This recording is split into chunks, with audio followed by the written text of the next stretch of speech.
people do their research, because then you become #1 in my books.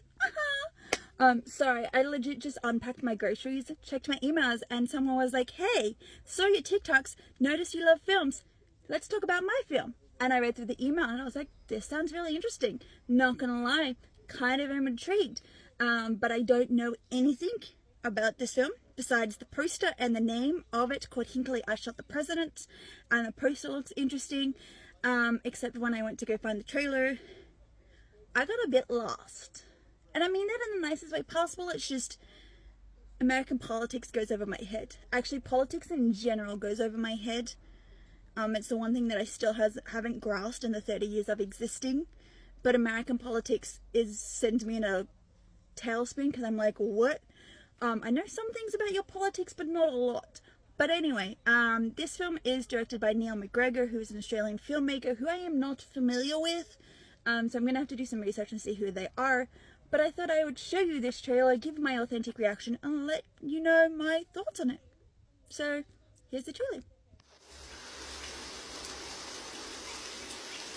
I'm John Hinckley. I shot the President of the United States. When you shoot a president, they expect to be killed. I'm asking all Americans, in these months of decision, together, we'll make America great again. Thank you very much. President Reagan is wounded. John Hinckley not guilty.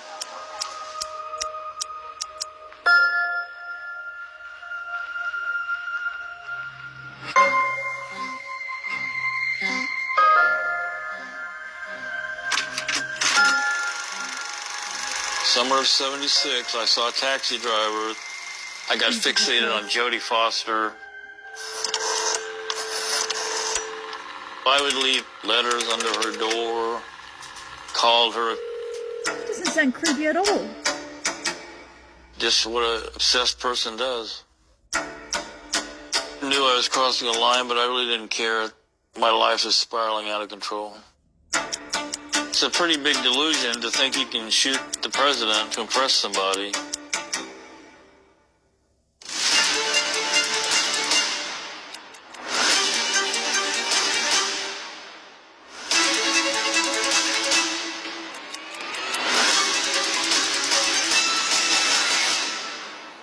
Be a free man in America is a good thing.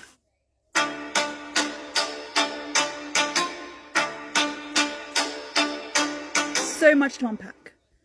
Okay, wow, there's so much to unpack in that. Now, the email that I got said it was a movie. Didn't specify it was a documentary.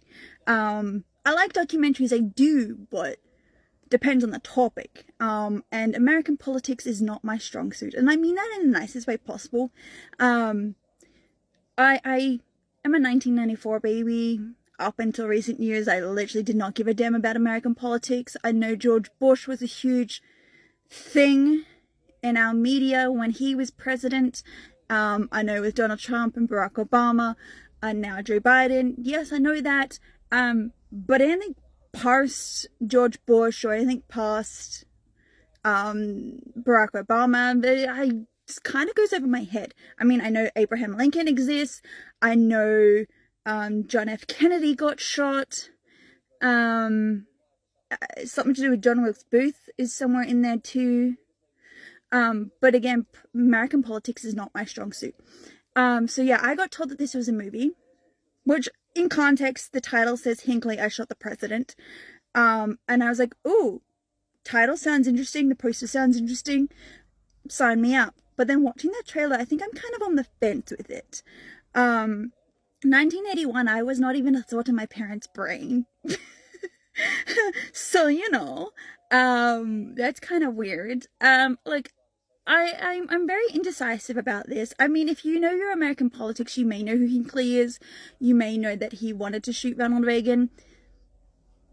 I don't know. I find it weird that he had an obsession with Jodie Foster and left notes at her door, which explains the way that Hollywood is now, how they're very overprotective to some extent, and how fans think they have the right to go onto a celebrity's property. That explains a lot. And I can also now understand why the media says that movies and video games and music videos and celebrities influence fans, because That dude said he was influenced by a taxi driver. Did he see himself as Travis Bickle? Because the hell is that? In this day and age, nobody should be Travis Bickle. But that was just, yeah, right. I don't know what to think about that. But I will leave you guys to know about an upcoming film. I want to say it's Australian, but it's probably more American than Aussie. So just like the trailer reaction I did for Hinckley, I Shot the President, I'm going to give you my honest thoughts on this documentary. I was asked to give an opinion and review this film. Obviously with the embargo in place, this video will not be posted until that embargo is ended, which means it's probably posted by now.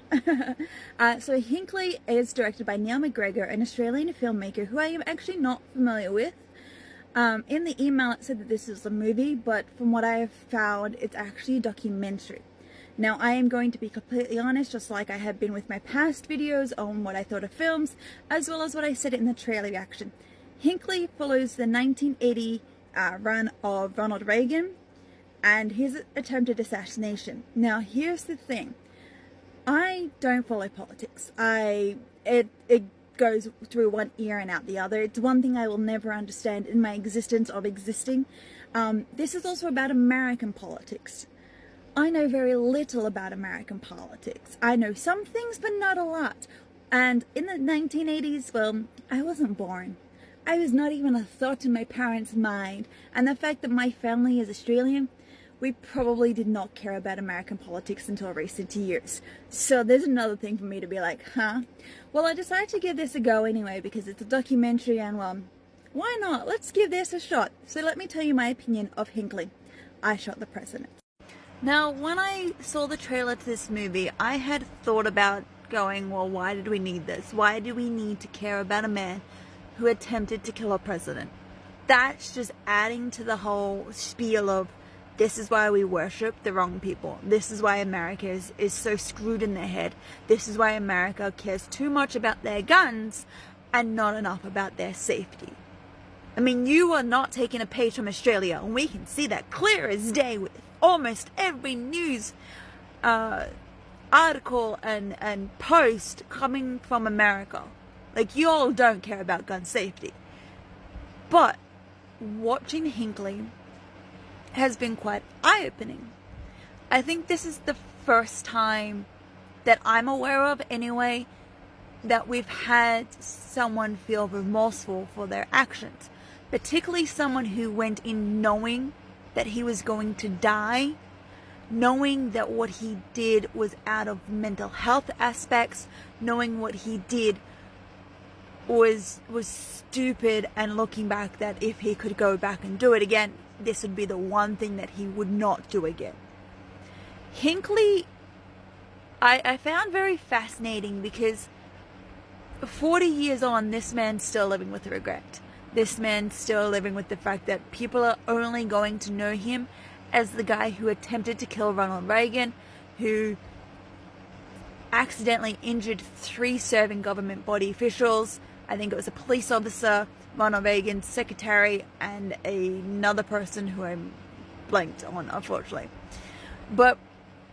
And he's also going to be known as the guy who had an obsession with Jodie Foster. And he will never ever live this down. But he's trying to move on with his life. And I think it's very interesting that from someone's perspective like this, that he knew what he did. Like, he knows now what he did was wrong. But at the time he didn't. And I can see that, I understand now why the media goes, this is what causes the problem. This is what the problem is. But I think it's a very interesting thing. Now, I don't know the statistics and I don't follow along the statistics. But have you noticed, or maybe I just have, that most people in Hinckley's position are under the age of 35? Or at least under the age of 30. Hinckley said he was 23 when he attempted to assassinate Ronald Reagan. Most shooters are anywhere between 18 and 30. I mean, they're all white. Majority of them are white, which is another statistic we've proven in recent years. But it's a very interesting fact. I guess, again, comes down to medical aspects where the brain is still developing up until somebody turns 30, so to speak. But I like how this documentary doesn't vilify Hinckley, but it also doesn't make him the hero. It doesn't set him out to be like, look, what he did was wrong and we should turn our backs to him. But also, just because he shot somebody doesn't mean we need to make him the hero. It goes, look, here's what he did. Here's his life before that. Before that, he worshipped the Beatles. Before that, he wanted to be a musician. Before that, he had mental health problems that in the 70s and 80s was not classed as mental health problems. They were classed as, you need to go and like live your life. You need to go and move out. You need to go and kick yourself into gear and get a job. You need to get a wife. You need to get this. Those were just aspects that people saw as not fitting in because, well, nobody had mental health problems back then, right? Whereas now we understand the aspects to it. I think looking at it, if people saw mental health differently, we may have had a different aspect. But they were also talking about how this was the first time since like the 1830 where someone was convicted for mental health aspects in the 80s. And now you look at people now and mental health aspects usually either get you on death row or life sentence in a mental institution. And I find it very fascinating that he became so obsessed with trying to be what his idols were. And he felt so obsessed with trying to find parts of him that he could fit into reality, but it got blurred by fiction. I mean, he openly speaks about how he thought he was Travis Bickle, how he needed to save Jodie Foster, how he got her phone number, her address, where she was studying at Yale and met her in person. Now, at the time, Jodie Foster was under the age of 18, which is terrifying in itself to think about, but then you also go, well, this guy was also losing his mind. This guy, now he knows that he was suffering from severe depression and anxiety and a few other stuff on the mental health spectrum. And it's now come to light. Now he's trying to turn his life around, trying to be a musician, trying to be an artist, trying to find his own little slice of heaven after being in hospital for 40-something years. And a lot of people are still vilifying him. Now, from an outsider's perspective, I don't know this guy. If I came across his YouTube channel or his Twitter, I would have been like, alright, you got some decent music, may not be for me, but hey, sounds pretty cool. But yet you read his comment section and he openly admits that he will always be attached to Jodie Foster. He will always be attached to the fact that people are going to know him as the man who failed to kill Ronald Reagan. I like this documentary in the sense that it doesn't assume that the audience knows who John Hinckley Jr. is. It goes in with the concept of nobody knows who this guy is. And it allows you to understand his journey. Now, I'm not sitting here going, we need to, be like, this guy paid his dues, let's move on. But I'm also not going to sit here and be like, well, he did what he did, he deserves to suffer the consequences. I'm kind of on the fence. Now, I'm glad that he feels remorseful. I'm glad that he's able to, understand what he did was wrong and understand that he is continuously getting the help that he still needs to this day. But I also think I kind of see this perspective of he's trying to move on. He's trying to find his own little slice of identity for the rest of his life. He knows what he did was wrong. He knows what he did was stupid. He has to live with that regret. He has to live with the regret that he harmed 4 people and caused upset and discomfort with their loved ones. He has to live with the fact that his family had to find out about his actions via the news. Mind you, watching this, realizing that I'm not saying that the president deserved this, because I'm not going to be that person, but what were the safety protocols in the 80s? Like, you put the president's schedule in the newspaper. The when, the where, what time. I'm not saying he deserved it, but like, where was the safety protocols?